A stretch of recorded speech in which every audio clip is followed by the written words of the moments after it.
Good evening.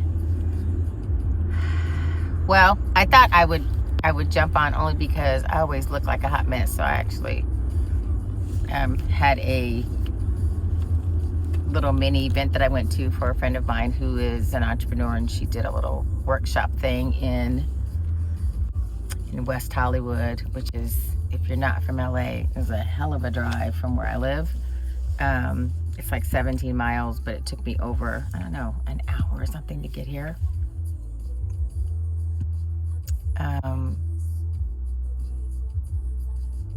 So I'm driving down La Cienega,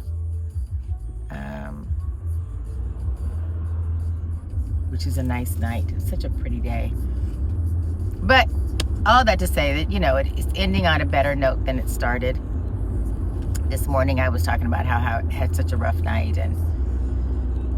and it was interesting because what she did was this find your purpose workshop, or find your purpose, or find your phrase. That's what it was, find your phrase.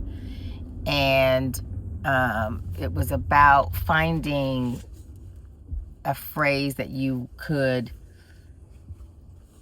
in a point, which was so timely, that in a point of where, like, today I had a day that you could cycle back to that phrase when you were having probably a really shitty day or really complicated day or something, that you could fall back on this phrase. And so they give you all these really interesting prompts about, what a time that brought you joy and what were you doing and who were you around, or a time that inspired you and what inspired you, and who was a part of that, or if there was a part of that, or where do you find peace. And so it was all these little interesting prompts, and you would just kind of journal a little bit. They gave you a cute little journal, and you would journal around these prompts. And then you kind of talked about it. It was only about, there's always about 10 of us. And then we talked about, the different prompts and what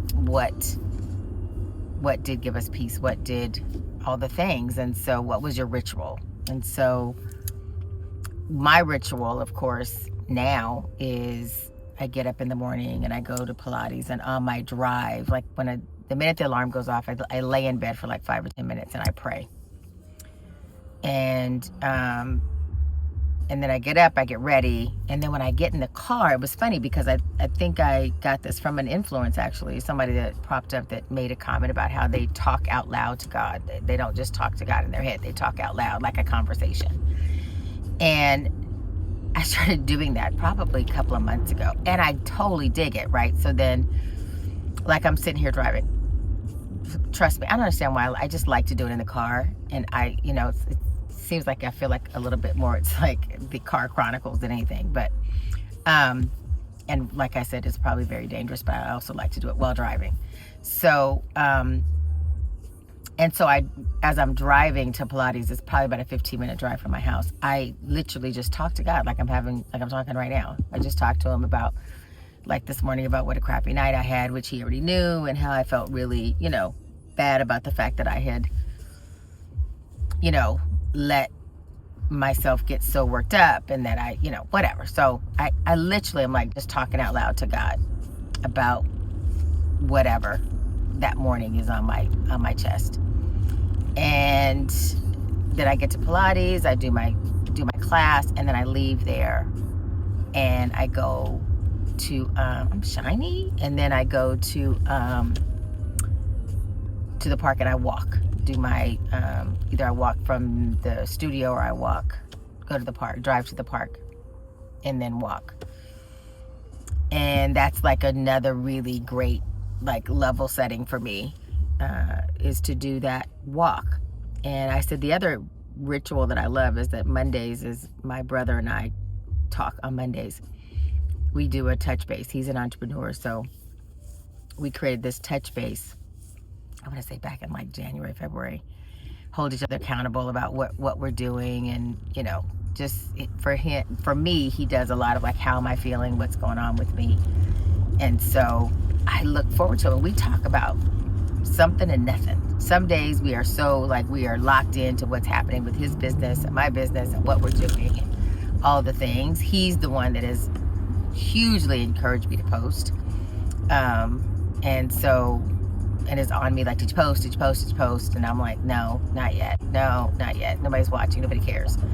But he's like, it's not about that. Do it just to do it. And so, that's why I do it, really. And coupled with the fact that my husband says I talk to myself all the time anyway, so I might as well talk to the camera and post it so it doesn't seem as weird. But that's like a ritual for me, and it brings me peace, and it brings me grounding.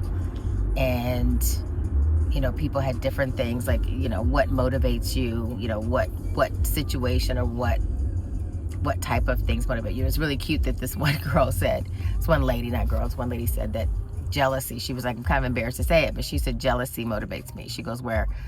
And she was like, explain that. And she said, if I see that somebody has something that I covet, like something that I would love to have. So she said, like, I started my own business because I was really envious of people who had their own businesses and were able to travel and work wherever they wanted to work. You know, they could pack up and go to Europe for a month and work from Europe, or they could go wherever, go to the mountains. You know, that they had this freedom to work when they wanted, how they wanted, where they wanted. And she said she was very envious of that. And so that was a motivator for her to figure out how to be able to do that. And she said she was working in tech, and she just really was sick of working in tech. She was sick of having a job and wanted to have a different quality of life. And she said, I love to travel. I love, you know, exploring new places. And she was like, and I hated that I could only do that in these little boxes around work. And so she said, I was jealous of people who had that flexibility, because they had, you know, went out and stuck their neck out to do something different. And she said, and that's what motivated me to do it. And she was like, kind of embarrassed about it. She was like, but that is what motivated me to do it.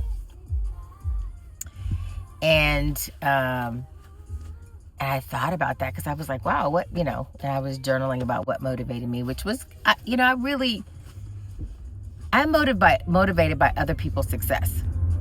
People that I admire, or people that I know, or people that, not even that I have to know you, but like if I know a little bit about their story, or they're doing something that I feel like is like majorly like awesome or kick-ass, I'm like, I'm motivated by that. And I'm really motivated by women. Yeah, like I love seeing other women kick ass, like do amazing things, and trailblaze, and just do stuff, or do things that people think they couldn't do or shouldn't do, and they do, and they just kill it. Like I'm reading Emma, I can't ever say her name, Grant, whatever, Grent, I think her name. I'm reading her book. It Starts With You. And people have a lot of opinions about her or what she wrote. I don't care. None of that matters. I think she's amazing, because for me, what's motivating is that she's done something that so many women haven't been able to do. So I love that. That's motivating to me. Not that I want to own a clothing business or multiple clothing business, or I want to, you know, run or own a $400 billion business. I don't know if that's what I want to do. I don't know. You know, I'm past that kind of crazy like phase of my life where I'm like, you know, I want to work like that. I'm in a different chapter of my life. I'm in a different phase of my life where I feel a little bit more of wanting to work and work consistently, but I want to be able to give something more than I take. Which sounds stupid, but but I also am not necessarily, you know, super inspired about corporate America anymore. I worked in corporate America for over 25 years, 30 years probably. when I think of all the different jobs that I had. And that grind, like I'm so appreciative and thankful that I did it and that I survived it and that I thrived in it and that I was successful in it. But it does take a piece of you. And it took a couple of pieces of me. And I was happy to give it because it was something that I always wanted to be, as Hamilton would say, I always wanted to be in the room when it happened, where it happened. I always wanted that. I went to school for engineering and then I switched up and changed it to business. And I love business. I love everything about business. I love the strategy. I love the marketing. I love, operations, figuring out how to get shit where it needs to be. I love budgeting and figuring out how we're going to get what we need out of what we have to build what we want to build. I love the whole heartbeat of business, which is a lot of what I love to do in the consulting side, is to help other small or medium businesses or nonprofits or whatever figure out their people strategy and their business strategy, because that stuff just is exciting to me. Helping someone else succeed, to have that light bulb go off and go, oh, that's what we need to do. I see it now, and be able to make it happen. But being in it, as in, having the job and being in it in that way, is no longer inspiring to me. It doesn't excite me. And I think it's because a lot of the times when the inside,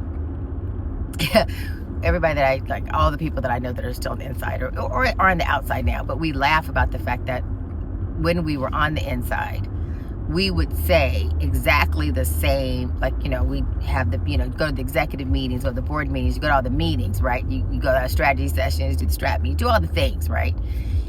And we would say, this is what I think we need to do, or this is what I think our problem is, or whatever the hell it is that we would say. And nobody would want to listen to shit you had to say. And then they'd hire a consultant for some ungodly amount of money. And then the consultant would come in and say that same fucking thing. And the president or whoever would be like, oh my God, that's amazing. That's what we have to do. And you'd be sitting there like, are you kidding me right now? I told you that same shit for free, but you didn't want to hear it from me. So, I said the exact same thing, or I said, 90% of what they said, right? Or the worst ones, when consultants walking around, they're talking to people, having, little mini meetings and gathering information, and you give them the idea, and then they take that shit and regurgitate it back and put a little bit of this little salt, pepper on it, and then give it back, and, got paid some ungodly amount of money for something that you're like, I already told you that, right? And so everybody's had that experience where they're like, man, I used to tell people, tell my boss, or tell the CEO, or tell the COO, or tell the whatever, POK, whatever, and wouldn't listen. And they'd hire a consultant, or they'd hire an advisor, business advisor, somebody. He was like, they were going to pay too much money to come in and say exactly the same thing that we said.